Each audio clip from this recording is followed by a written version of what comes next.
Hello viewers, नमस्कार। Unacademy IAS मंजिल के यूट्यूब चैनल पर आप सभी का स्वागत है। सो फ्रेंड्स, जुलाई के महीने का जीएसटी डेटा फाइनली आ चुका है और इस डेटा को अगर आप देखेंगे तो it really looks very impressive because जुलाई के महीने में जो जीएसटी का टोटल कलेक्शन हुआ है it is 2.11 lakh crore. And if you compare this GST data for the month of July with respect to July 2025, then the growth rate which we have witnessed is again very, very impressive at 15.4%. तो growth rate GST का काफी अच्छा है। Absolute collection that is also very good. तो ये clearly बताता है कि इंडिया की इकोनॉमी जो है it is resilient because a lot of challenges our economy is facing. El Nino की चैलेंज हो गई, ट्रम्प के टैरिफ की चैलेंज हो गई, उधर मिडिल ईस्ट की वजह से एनर्जी शॉक है, रशिया यूक्रेन वॉर की वजह से सप्लाई चेन डिस्ट्रप्शन है। So amidst all these challenges which our economy has been facing, we have witnessed a very surprising data for the month of July because the data shows that Indian economy is in fact doing very well as compared to what economists said कि India की economy में problem आ रहा है। Because देखिए, GST जो है ये एक तरीके का इनडायरेक्ट टैक्स होता है। अनलाइक अनलाइक इनकम टैक्स जो एक डायरेक्ट टैक्स है, जीएसटी इनडायरेक्ट टैक्स लगता है, इनडायरेक्ट टैक्स होता है। और ये जीएसटी किस चीज पे लगता है? So on consumption, which means whenever you buy any goods or service, then you have to pay GST. Any goods or service. Services ka matlab, let's say education service. You want to prepare for UPSC, you join Unacademy IS to get education service, you have to pay GST. If you buy any car, if you buy any gold, if you buy any other good, you have to again pay GST. So GST is basically an indirect tax which is levied on consumption, which means whenever you buy any goods or service, you have to pay GST. And if GST value is high, the collection of GST is high, which means लोगों का consumption ज्यादा होगा, तभी तो GST भी ज्यादा है। और कंजम्पशन ज्यादा है मतलब लोगों का इनकम ज्यादा है, इनकम ज्यादा है मतलब लोगों के पास जॉब ज्यादा है, जॉब ज्यादा है मतलब economy is doing good, growth rate is good, which clearly means that our economy is doing well. And that's why people are buying more goods and services, and that's why your GST collection is also high. So that is a very, a good thing which, this data is basically telling. But the Hindu के newspaper में लिखा गया है that yes, this GST data is remarkable, but we have to look beyond this broader number. We have to look at the individual data in order to really understand that amidst this cheering up of India's economy, by looking at this GST data on its face value, there are certain challenges which we must account for. कि ठीक है, ये GST का data बढ़िया आया है जुलाई के महीने का, बट हमें कुछ प्रॉब्लम है जिसके बारे में बात जरूर करनी चाहिए। और वो जो दो प्रॉब्लम इस न्यूज़पेपर में बताया गया है, एक प्रॉब्लम जो बाहरी प्रॉब्लम है और एक प्रॉब्लम जो इंडिया के अंदर है, which means one challenge which we are facing is on external front and the other challenge which we are facing is with respect to the internal domestic front. तो ये GST के data को देखने के बाद वो क्या चैलेंजेस हैं इनको भी समझना बहुत जरूरी है। ये क्यों हमारे लिए इंपॉर्टेंट होता है? बिकॉज यूपीएससी के मेंस में जब हम आंसर लिखते हैं और जब पूछा जाता है हमसे that GST is doing very well in India, but what are the hidden challenges which we must be aware of? तो वो भी हमें समझना होता है because we don't only have to look the good things, but we also have to look about the challenges because exam में हमेशा आपसे मेंस में क्वेश्चन पूछा जाएगा critically analyze. So that's why we need to understand both the sides, both the perspective in order to get a balanced opinion about anything. इसमें सबसे पहला concern जो हिंदू न्यूज़पेपर में बताया गया है कि जो इंपोर्टेड आईजीएसटी का शेयर है उसमें काफी ज्यादा इंक्रीमेंट देखने को मिला है। देखिए, समझिए कि ये मान लो इंडिया है, अगर आप इंडिया के बाहर से कोई भी गुड्स या सर्विस मंगाते हो, मतलब अगर आप कोई भी चीज को इंपोर्ट करते हो, तो इंपोर्टेड गुड्स एंड सर्विसेज के ऊपर एक इंपोर्टेड आईजीएसटी लगता है, which means when ever you import goods and services तो इसके ऊपर इंपोर्टेड आईजीएसटी लगता है। ये जीएसटी का एक कंपोनेंट है, लाइक सीजीएसटी कंपोनेंट है, एसजीएसटी कंपोनेंट है, यूटीजीएसटी कंपोनेंट है, वैसे ही आईजीएसटी भी एक कंपोनेंट है। आईजीएसटी जो है वो डोमेस्टिक गुड्स पे भी लगाया जा सकता है, या अगर आप कोई भी चीज बाहर से इंपोर्ट कर रहे हो तो इसके ऊपर भी आईजीएसटी लगाया जाता है, विच मीन्स कि जीएसटी का कलेक्शन दो तरीके से हो सकता है। एक जीएसटी जो बाहरी गुड्स एंड सर्विसेज के ऊपर लगाया जा रहा है, which means these goods and services has not been produced in India, ये गुड्स एंड सर्विसेज कहीं और प्रोड्यूस हो रहे हैं and now they are being imported to India. तो ऐसे गुड्स एंड सर्विसेज के ऊपर इंपोर्टेड आईजीएसटी लगता है। अगर कोई चीज इंडिया के अंदर प्रोड्यूस हो रहा है और इंडिया के अंदर ही इसको खरीदा जा रहा है तो इसके ऊपर भी तो जीएसटी लगेगा। सो this is that domestic revenue and this is the external revenue, the imported IGST. अब अगर आप इस वैल्यू को देखते हैं कि 15.4% का ग्रोथ जो आया है, इसको अगर आप और डेप्थ में समझते हैं तो आप देखेंगे कि जो इंपोर्टेड आईजीएसटी है, मतलब जो जीएसटी बाहर के प्रोड्यूस किए गए गुड्स एंड सर्विसेज जो इंडिया में मंगाए जा रहे हैं उनके ऊपर जो जीएसटी लगता है, which is the imported IGST, उनमें the growth rate has been remarkable, it is at 27%। लेकिन जो डोमेस्टिक रेवेन्यू है, मतलब वो जीएसटी जो इंडिया के अंदर प्रोड्यूस किए गए गुड्स एंड सर्विसेज और जो इंडिया के अंदर ही कंज्यूम किया गया है, उन गुड्स एंड सर्विसेज के ऊपर जो जीएसटी लग रहा है उसमें जो ग्रोथ रेट आया है वो केवल 4.5% से आया है, विच क्लियरली रिप्रेजेंट्स कि ये जो एक मैसिव जीएसटी कलेक्शन 15.4% का देखने को मिला है, a large part of the credit goes to the goods and services which we are buying from outside, we are importing from outside. So obviously इस डेटा से एक बात तो अच्छी है, गवर्नमेंट को ज्यादा पैसा आया, बट इससे एक बात और समझ में आता है कि इंडिया की जो इंपोर्ट है वो बढ़ी है, which makes इंडिया का trade deficit a much more bigger problem, India का forex reserve a much more bigger problem, India का जो आत्मनिर्भरता है that raises a serious question. So इसीलिए जीएसटी का डेटा तो ज्यादा आया है, but the bad part is that a large part of this incremental GST has come from imported IGST component. और ये ट्रेंड द हिंदू के न्यूज़पेपर में कहा गया है that this we are witnessing since post pandemic. Post pandemic के बाद से लगातार इंपोर्टेड आईजीएसटी का जो कंपोनेंट है वो बढ़ा है। अब इसके बेसिकली तीन रीजंस यहां दिए गए हैं। एक तो ग्लोबल कमोडिटी इन्फ्लेशन, कि जो ग्लोबल प्राइसेस हैं वो बढ़ चुके हैं, तो ग्लोबल प्राइसेस की वजह से ये जो गुड्स एंड सर्विसेज हैं जो लेट्स से पहले 100 रुपए के थे अब वो 150 रुपीज के हो चुके हैं। तो obviously when the value of goods and services will become higher then obviously जो जीएसटी कलेक्शन है वो तो ऑटोमेटिकली बढ़ जाएगा। अगर आप पहले भी एक पेन मंगा रहे थे और एक पेन की वैल्यू 100 रुपीज थी और 10% का आईजीएसटी था तो टोटल कलेक्शन विल बी 10। अगर आप मान लो सेम वन ही पेन इंपोर्ट कर रहे हो, not increasing the import, but despite that the value of pen has increase to 150, इसके ऊपर 10% का IGST will be equal to 15 rupees. So this is the first reason that because of this global inflation the tax collection, the imported IGST has increased. Second, yes, we are importing more amount of capital goods. Capital goods का मतलब जो machines होते हैं, which facilitates the production of other goods. तो ये capital goods जो हैं, जो manufacturing goods हैं, इनका import बढ़ा है, and that is why imported IGST का component भी बढ़ा है.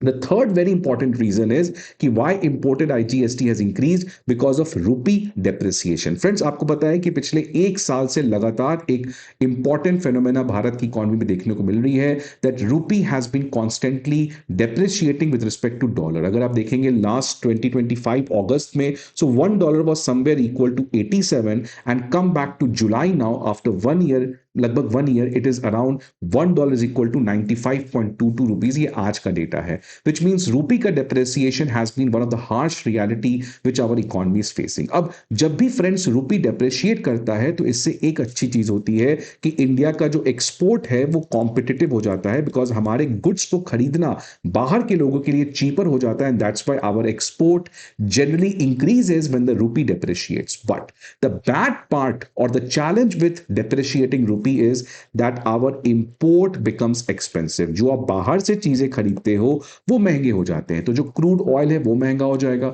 जो इलेक्ट्रॉनिक्स, मशीनरी, केमिकल्स जो आप बाहर से खरीदते हो वो महंगा हो जाएगा। सो अगर बाहर की चीजें महंगी हो जाएंगी तो ऑब्वियसली इसके ऊपर जो टैक्स है वो भी ज्यादा हो जाएगा। जो मैंने अभी एग्जांपल लिया, 100 का पेन अगर 150 हो जाएगा तो even if you are not importing more amount of goods and services, existing goods and services को भी अगर आप मंगाते हो, so because the value of things have increase then obviously the GST collection will increase. तो इसीलिए जब भी रुपी डेप्रिशिएट करता है then obviously the imported goods and service will become expensive, and hence when the value of those imported goods and services will become expensive then obviously the imported IGST component will also be higher। so ये तीन reasons यहां पे बताए गए हैं।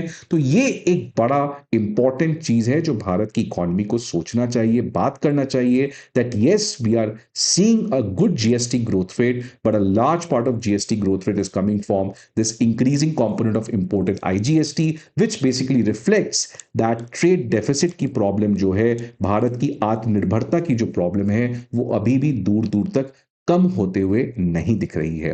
जो दूसरा problem इस न्यूज़पेपर में बताया गया है जो हमें जरूर समझना चाहिए that is internal contradiction. Internal contradiction में क्या है कि इसमें एक चीज बताया गया कि देखिए बाहर से जो चीजें आ रही हैं वो महंगी हो गई हैं, इसकी वजह से जीएसटी ग्रोथ रेट ज्यादा है, imported IGST. The same logic applies for the domestic produced good भी।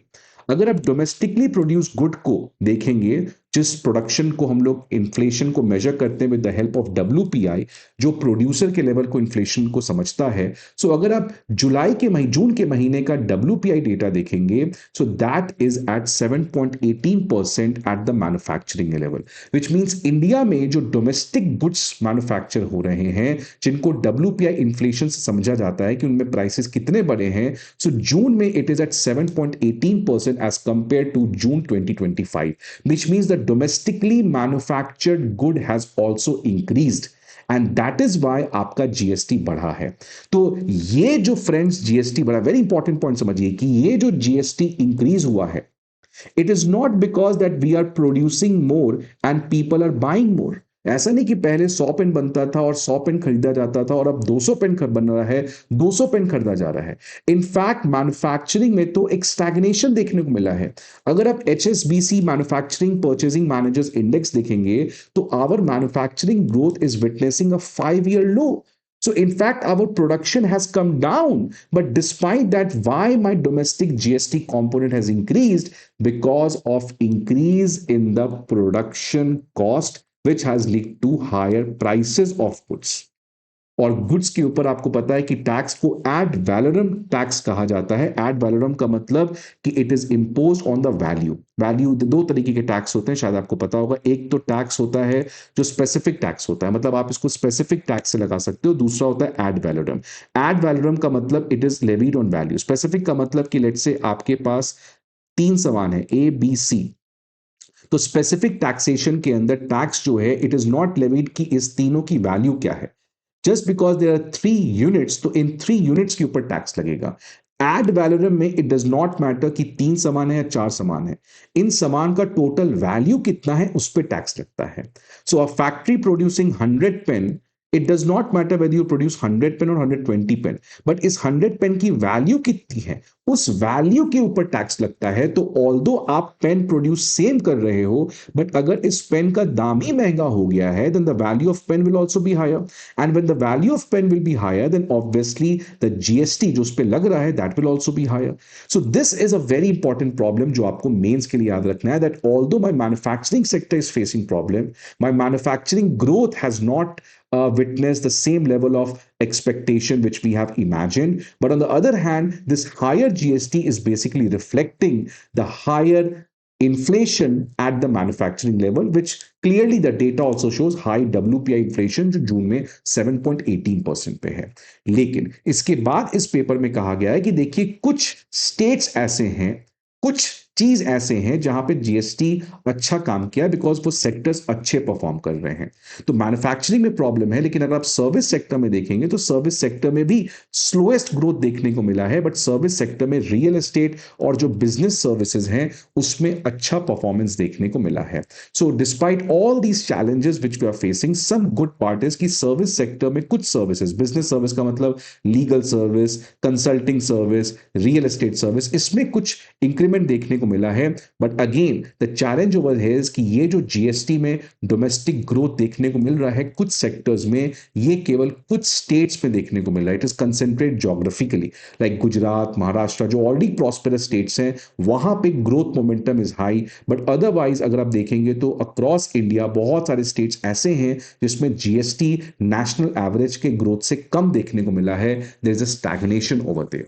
तो फ्रेंड्स देखिए, कितना ज्यादा जीएसटी आपके स्टेट्स में अच्छा परफॉर्म कर रहा है, इसको जीएसटी बायंसी से मेजर करते हैं। GST buoyancy is basically percentage growth in GST revenue divide by percentage growth in GDP. कि अगर आपकी स्टेट जो है वो 8% से ग्रो कर रही है, तो आपका जीएसटी रेवेन्यू कितने से ग्रो कर रहा है? अगर मान लो वो भी 8% से ग्रो कर रहा है, तब तो buoyancy will be 1, which means GST के कलेक्शन में जो इंक्रीमेंट है that is happening at the same pace at which your economy is growing. So it is fine, ये चलता है, ये अच्छी चीज है। अगर ये 6% हो जाए तब तो ये नहीं चलता है, which means your state is witnessing an incremental income of 8%, but the amount of GST collection is only increasing at 6%.